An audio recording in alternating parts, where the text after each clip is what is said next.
16 November 2013 ఈ తేదీని భారత క్రికెట్ అభిమానులు ఎప్పటికీ మర్చిపోరు. 24 ఏళ్ల పాటు టీమిండియా బ్యాటింగ్ భారాన్ని మోసిన master blaster Sachin Tendulkar game నుంచి నిష్క్రమించిన రోజు అది. వాంఖడే స్టేడియంలో సొంత అభిమానుల మధ్య వెస్టిండీస్తో జరిగిన టెస్ట్తో అతడు క్రికెట్కు గుడ్ బై చెప్పేశాడు. సచిన్ చివరి ఇన్నింగ్స్ అతడికి ప్రత్యర్థి జట్టు గార్డ్ ఆఫ్ ఆనర్ ఇవ్వడం, భారత ఆటగాళ్లు తమ భుజాలపై సచిన్ను మోస్తూ వెళ్లడం, సచిన్ పిచ్ను ముద్దాడటం, అభిమానులు సచిన్ సచిన్ అంటూ ఎమోషనల్ అయిన మూమెంట్స్ ఇంకా ఫ్యాన్స్ కళ్ల ముందు కదలాడుతున్నాయి. అయితే ఆ రోజు ఓ ఘటన తనను చాలా ఇబ్బంది పెట్టిందన్నాడు క్రికెట్ దేవుడు.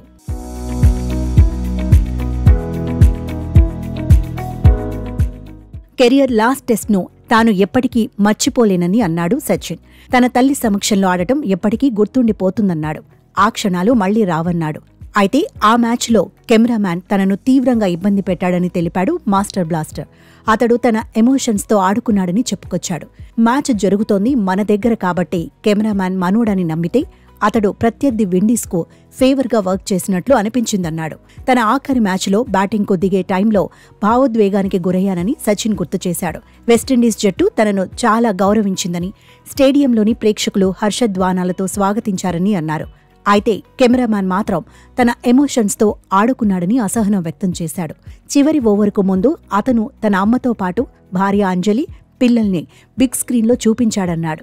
దీంతో తాను బ్యాటింగ్పై సరిగా ఫోకస్ చేయలేకపోయానని సచిన్ అన్నాడు.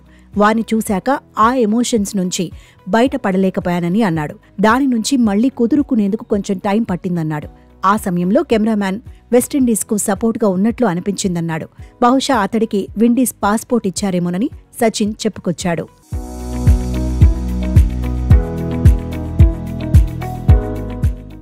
మరోవైపు వాంఖడే స్టేడియం 50 ఏళ్ల వార్షికోత్సవ సంబరాలు ఘనంగా జరిగిన విషయం తెలిసిందే.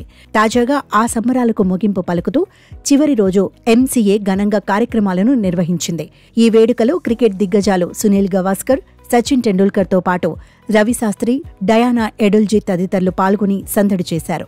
ఈ దిగ్గజాలంతా కలిసి స్టేజ్పై తమ సరదా సంభాషణలతో, చర్యలతో క్రికెట్ ఫ్యాన్స్లో ఫుల్ జోష్ నింపారు. అలా ఈ ఈవెంట్లోని దిగ్గజ క్రికెటర్ సునీల్ గవాస్కర్ కూడా డాన్స్ చేయడం ప్రత్యేక ఆకర్షణగా నిలిచింది. ఇక ఇదే స్టేజ్పై ఓం శాంతి ఓం పాటను ప్లే చేయగా సచిన్ టెండూల్కర్ కూడా పాటను ఆలపిస్తూ ఉత్సాహంగా కనిపించారు. ప్రస్తుతం దీనికి సంబంధించిన వీడియో సోషల్ మీడియాలో తెగ వైరల్ అవుతోంది.